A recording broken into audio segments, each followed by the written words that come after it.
Сәлем, қалайсыздар? Сіздерді көргеніме өте қуаныштымын.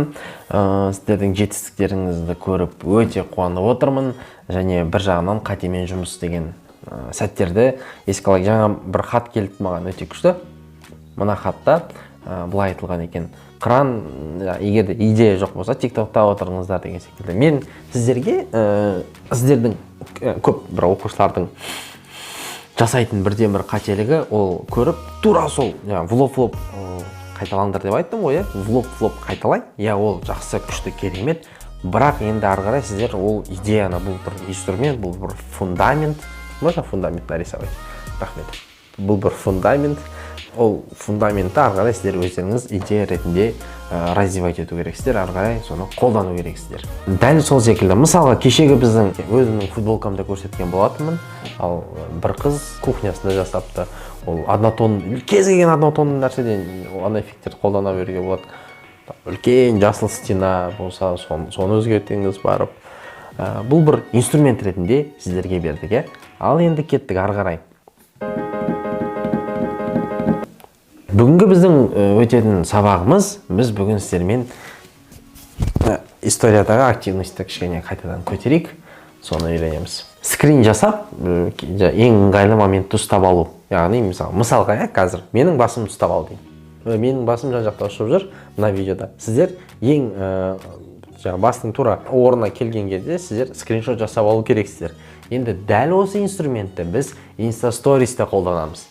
Insta Stories'те адамдар ұстап қалып скрин жасау керек. Скорее всего, ол бірінші попыткадан шықпайды. Скорее всего, оның саусағы дұрыс болмаған келесі сторисқа көшіп кетеді. Анау бірақ победитель болу керек. Ол қайтадан артқа қайтады, қайтадан ұстайды, қайтадан оның бәрі тач деген ол сіздің инстаграмыңыздағы алгоритмді көтереді, активностьті көтере бастайды. Сол үшін бұл жерде момент қандай, бұл жерде қайтадан қайталаймын. Егер де сіздің кез келген продуктыны қоюға болады. Мысалға, егер де сіз, мен енді кроссовкаға помешанный адаммын, егер де сіз кроссовка сататын дүкен болсаңыз, бұлай жасайсыз. Яғни, мен сіздерге қазір фундаментті бердім, ары қарай сіздер өздеріңіз развитие жасап. Егер сіз жай for fun дейді ғой, just for fun. Қызық үшін болса, өзіңіздің суретіңізді жасаңыз. Бірақ, главное, бұны қолданыңыз. Ең басты, бұны қолданған дұрыс. Яғни, не үшін екенін біз түсініп, не үшін екенін, енді біз оны не үшін екенін түсініп алдық, ары қарай өздеріңіз дамыта беріңіз. Бұл эффект жасау үшін біз екі бағдарламаны қолданамыз. Біріншісі PicsArt, екіншісі Videolip. PicsArt бағдарламасын ашамыз да жаңа проектті бастаймыз. Одан кейін инструменттерді басамыз және вырезетті таңдаймыз. Адамды бассаңыз, ол скорее всего искусственный интеллектпен адамды таңдап береді. Бірақ бізге толық адам керек жоқ, сондықтан біз осы төртінші инструментпен адамды осылай кесіп аламыз. Дұрыс кесу үшін үстіңгі сол жақтағы терезеге қарайсыздар. Тағы да бір инструмент бар, ол бірінші инструмент. Сіз олмен просто бояй саласыз керек участканы. Мен қазір үшінші инструментті қолданып, адамды таңдаймын да, және өшіргішпен просто адам денесін өшіре саламын.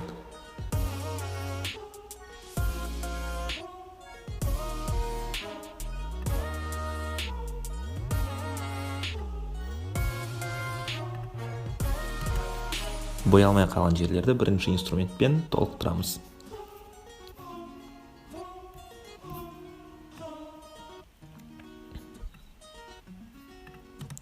Далее басамыз, одан кейін сохранить. Загрузить фото. Болды, енді тағы да бір рет осы бағдарламаны қолданамыз. PicsArt ашамыз да жаңағы фотоны қайтадан жүктейміз. Соңына қарай тартамыз да, соңында кисти деген инструментті табамыз. Оған кіргеннен кейін бірінші инструмент таңдайсыз да, одан кейін түсті таңдайсыз. Желательно қара қолдану керек, бірақ қара көрінбей қалса, өзіңіз қандай түс дұрыс болады деп ойлайсыз, сол түсті примерно қолданасыз. Осы кесочкамен жаңа кесілген участканы бояп тастайсыз, бірақ оны бояғанда сыртқа тұмшығы кетпеу керек, өйткені ол то есть боялған участок кішкене кішірек болу керек адамның бетінен, то есть кесілген объектіден. Видеолипта қазір бізге оны проблемсіз қосу үшін. Енді видеолипті ашамыз да екі фотоны жүктейміз. Олар стандарт бойынша 3 секундқа жүктеледі. Сіз оны өткен сабақта түсіндірілгендей просто тарта саласыз. Маған қазір 3 секунд жетеді, мен 3 секундпен жұмыс істеймін. Миксер инструментімен кесілген PNG фотоны үстіне алып келесіз да, одан кейін оны дәлдейсіз. То есть артқыңғы фонмен бірдей болып тұру керек. Кішкене үлкен болып қалса, ничего страшного. Одан кейін видеоның ең басына алып келесіз да, астыңғы оң жақта ромбикті басасыз. Ол бізде өткен сабақта түсіндіргендей ключ деп аталады. Бірінші ключті сол жаққа қоямыз. Одан кейін то есть басты аламыз да, әртүрлі позицияларға қойып шығамыз. Әртүрлі позиция қойып шығамыз. Анда ромбиктер автоматтан қойылады өз бетімен. Где-то ортасында фотоны қайттан орнына алып келеміз. Где-то 1 секунд сол жаққа тағы да бір нүкте қоясыз. 1 секунд сол жақта тұру керек. Адамда шанс беру керек та скриншот жасауға. Одан кейін тағы да ауыстырып отырасыз позициясын. Сіз сондай 1 секундтан бірнеше жерде қалдырсаңыз болады. Ол сізде 3 шанс беруіңіз мүмкін, өйткені 15 секунд ұзақ қой, где-то 3-4 рет сіз адамның бетін орнына алып келуіңіз керек. Бірақ екінші нүктені сол жақта қойуға ұмытпаңыздар.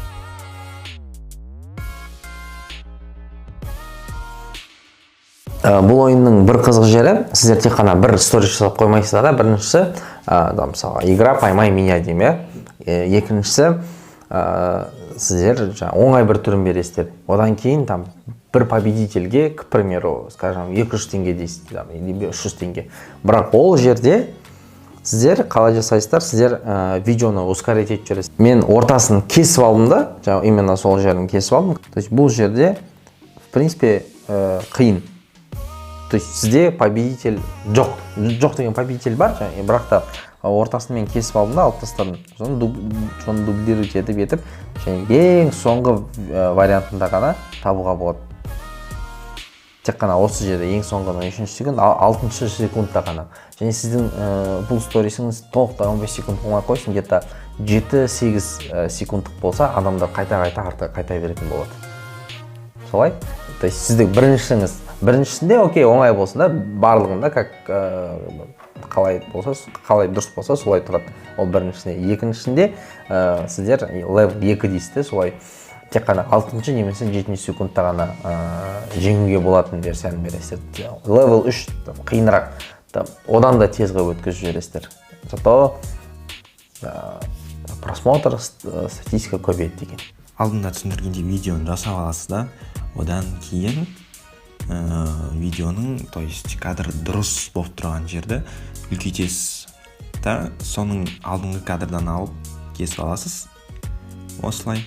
Және тағы да кішкене жылжытып, осы дұрыс кадр біткенге дейін, осы жерде дұрыс кадр бітеді, тағы да кесіп аласыз. Одан кейін ортасындағысын таңдайсыз да, алып тастайсыз.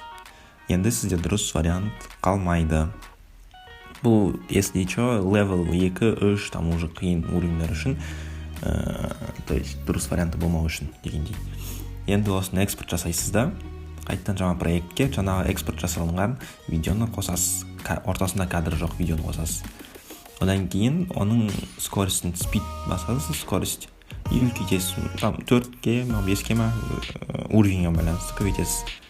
Одан кейін видеоны скоростын үлкейткеннен кейін астыңғы жақта инструмент жасауына жылжытасыз да, и дублировать деген бар. Осылай где-то 15 секундқа дейін дупликатын жасап шығасыз. Болды, экспортын жасайсыз. Одан кейін маған көп жазып жатыр, Қыран, біз чатқа қалай қосыламыз деп.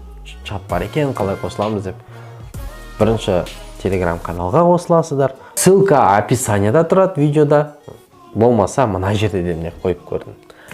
Оны енді қалай Telegramға кіру керек екенін біз көрсеткен болатынбыз. Жалпы сіздерге қатты ризамын, өйткені сабақтар шынымен мықты болып жатыр. Шынымен сіздердің результаттарыңызды мен көріп жатырмын. Сондықтан өте қуаныштымын. Рахмет.